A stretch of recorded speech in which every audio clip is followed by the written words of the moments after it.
If by chance we served a mediocre God, he would deserve mediocre praise. If by chance we served an average God, he would deserve average praise. But you and I can testify, we don't serve an average or a mediocre God. We serve a great God.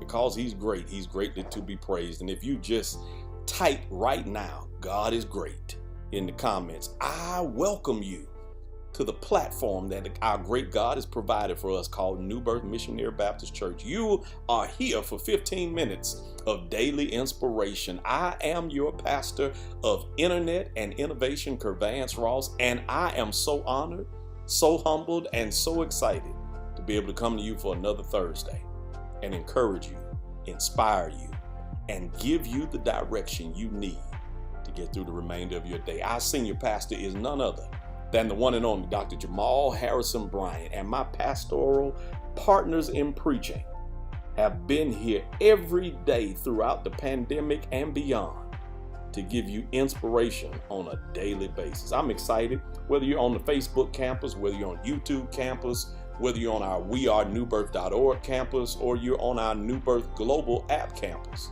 I am welcoming you, and I need you to share right now. If you just put in the comments, if you're on Facebook, @, put somebody's letter, put somebody's name, whoever name comes up, hit the return button and tag them right now. If you're on any other platform, share that platform via text or to your social media platform of preference. Let them know that it's time for 15 minutes of daily inspiration. Let's get into it. This is the last segment in this series. Our pastor has been on a series called Painkillers, and he has been blessing us in a way that we can't verbalize. If you missed him on Sunday morning or on Tuesday for group therapy, go back and watch the whole month. And as you know, in lockstep with him, I've been on a series called Your Pain Has Purpose. And today is the last installment. Can you believe it? We are done on this series after today, and parting is such sweet sorrow.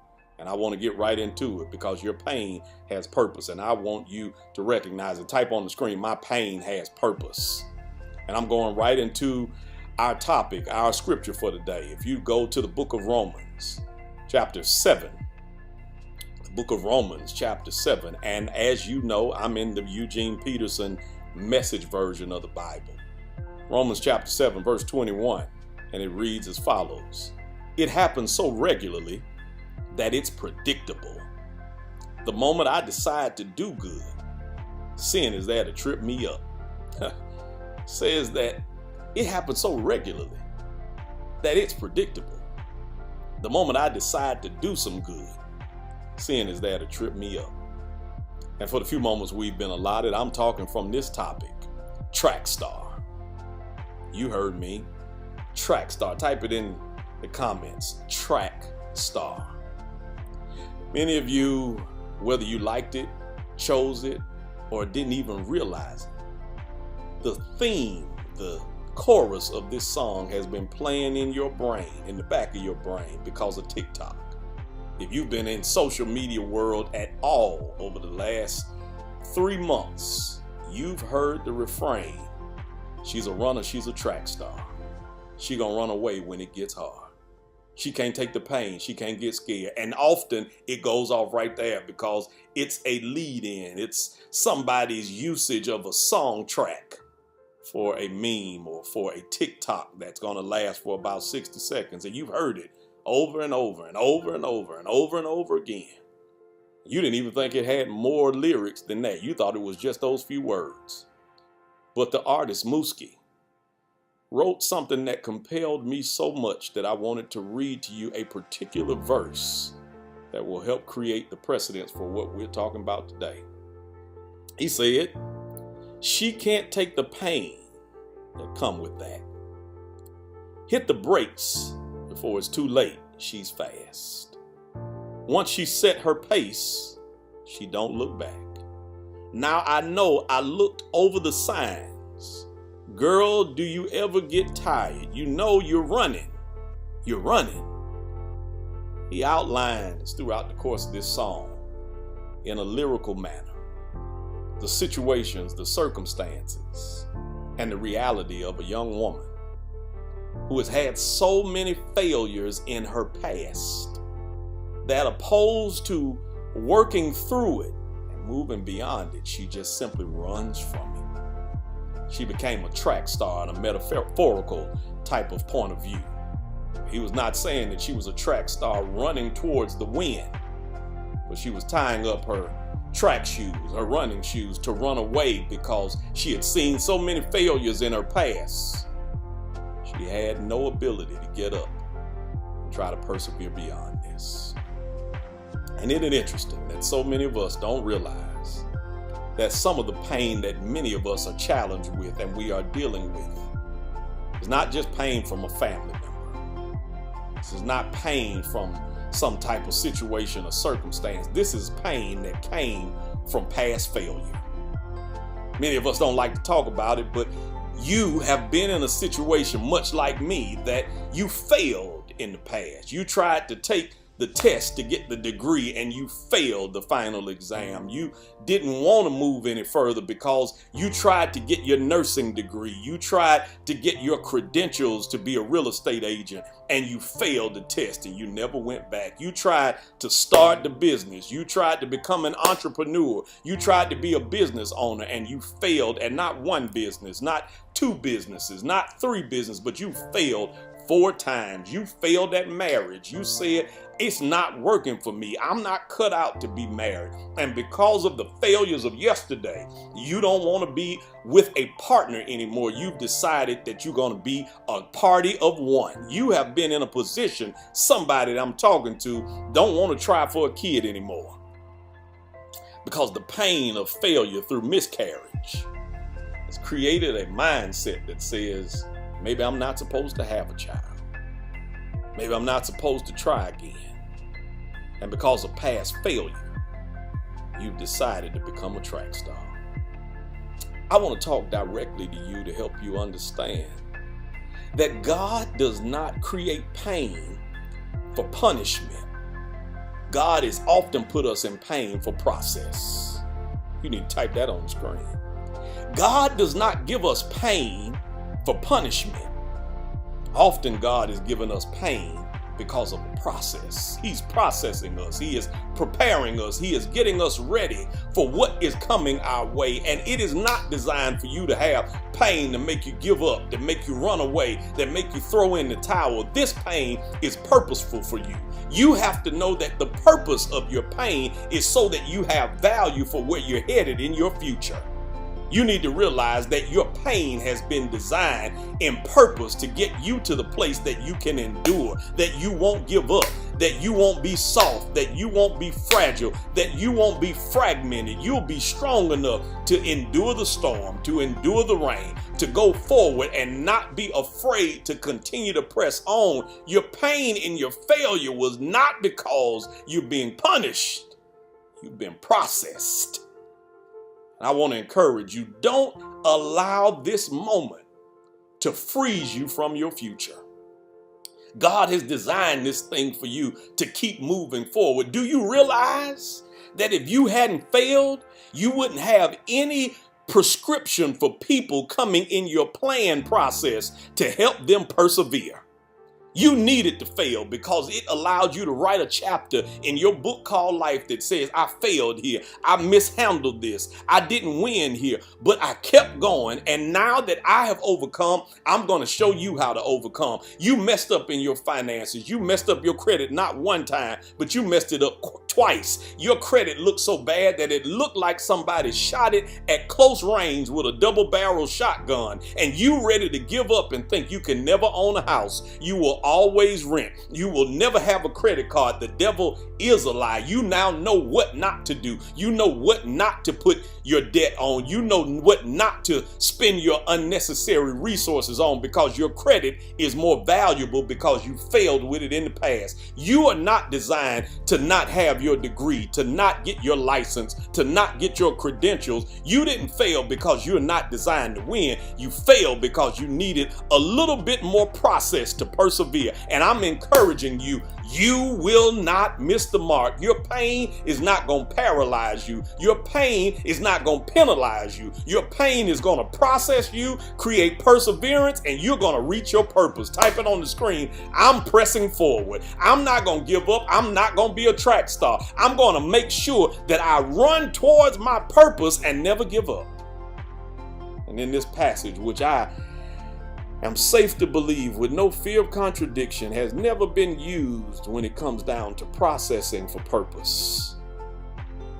This passage is usually focused on just sin from a traditional church context. I want to help you redefine it, because once you understand it, you'll see it as a process for your purpose. Many of us don't realize that the term sin is an archery terminology. When an archer was practicing using his bow and arrow, when he or she would pull the arrow out of the quiver and put it into the bow and try to hit a target in a far distance, every now and then, whether you were in the developmental stages or an intermediary archer, you would find yourself in a situation where when you got ready to pull back on the bowstring and release the arrow, you were seeing the trajectory of the arrow veer away from the potential of the target and cause somebody else to possibly have an issue by being hit by a stray arrow, and the archer would yell out, "Sin."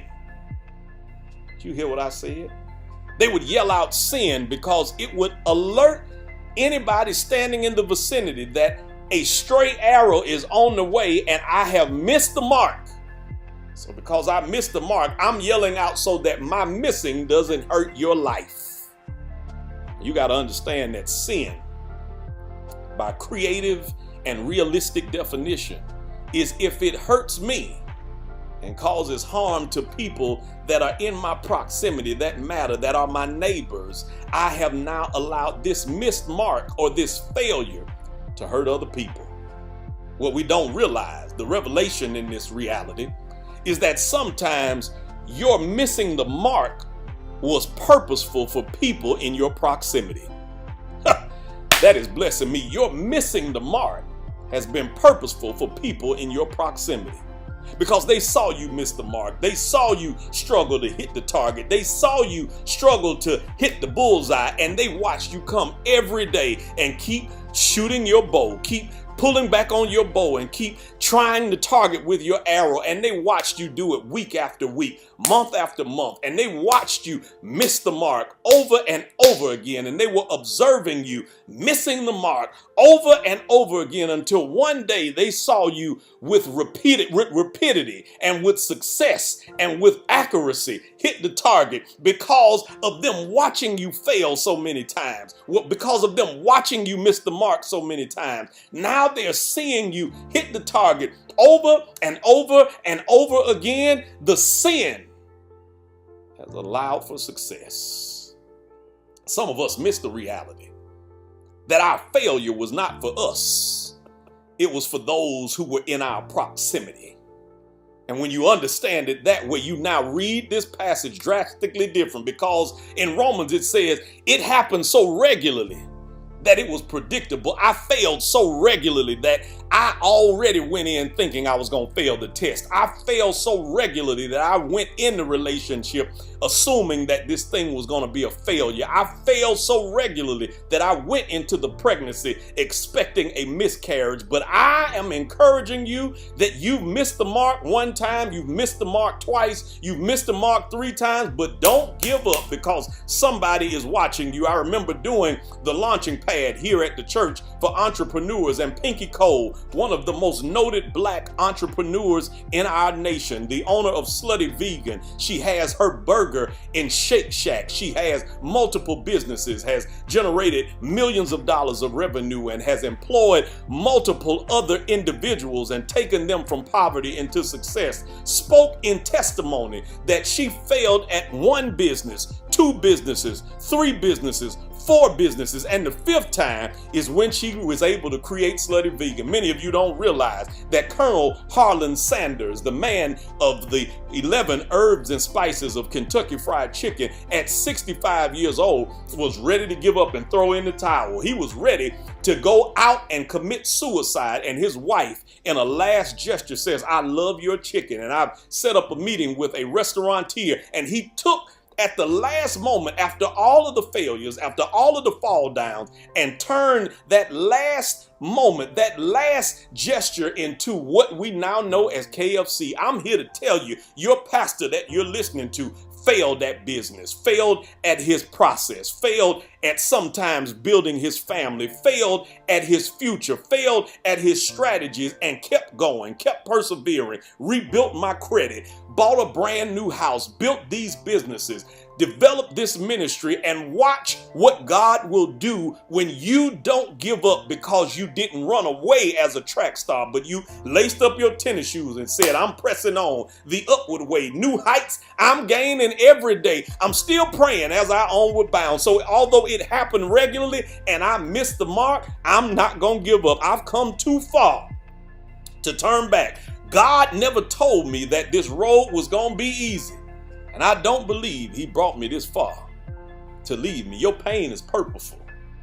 Your pain and your failure are not permanent. They are now purposeful. You're not a track star. You're not running away, but you're running towards the finish line. I'm out of my time. I'm so grateful for yours. I know this message has helped many of us who are watching not give up.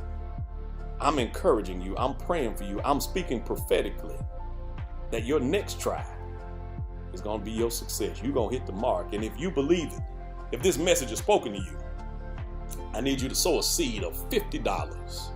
Told you Pinky Cole won and succeeded the 5th time around.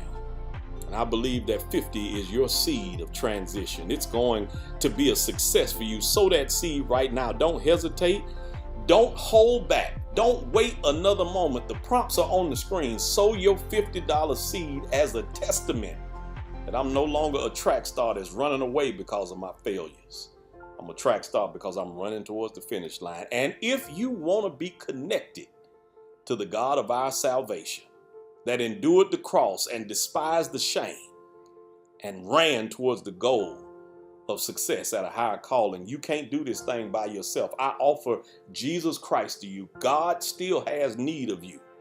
We want to be your church. We want to be your pastors. If you'd hit joinnewbirth.org right now, this will give you an opportunity to be connected to the God of your salvation. And if you need prayer, our prayer warriors are waiting right now to intercede and pray on your behalf. Email us at prayer@newbirth.org. I love you. This series has been a blessing. Share it right now. Don't go anywhere. You're going to forget if you try to do it later. Share now. I'm looking at you. You not sharing. I'm looking at you. I'm talking to you. Hit that share button right now and share this message. Don't go anywhere. We got some customized announcements just for you. Stay tuned. It won't take long. These messages, these announcements are for you. I love you. There's absolutely nothing you can do about it. I pray that you have a drama-free, virus-free, and failure-free remainder of the day. I'll see you when I see you. Announcements are up next. Peace. Hey, New Birth. It's time for your video announcements. Pick up a copy of this month's Book of the Month, African American Healthy by Richard Walker at our Call to Conquer bookstore. Also, join the Book of the Month book club for a discussion on this month's book online on Tuesday, June 29th at 6 p.m. Please visit wearenewbirth.org for the Zoom link. Please join us online for our full recovery revival on Tuesday, June 22nd through Thursday, June 24th at 7:30 p.m. nightly. On Tuesday, we welcome the ministry of Bishop Darren Moore and Smokey Norfolk. Wednesday's guests are Apostles Suzette Messiah and J.J. Harrison. Our revival concludes on Thursday with Bishop Drew Sheard and First Lady Karen Sheard. Don't miss this life-changing Summer Revival. July is sabbatical month here at New Birth, and our King's Table will be taking some time to revive and refresh. We will be closed from July 1st through July 31st, and will reopen on Saturday, August the 7th. If you're in need of groceries, please contact the Atlanta Community Food Bank. Please visit acfb.org and click on Get Help to locate the nearest food pantry.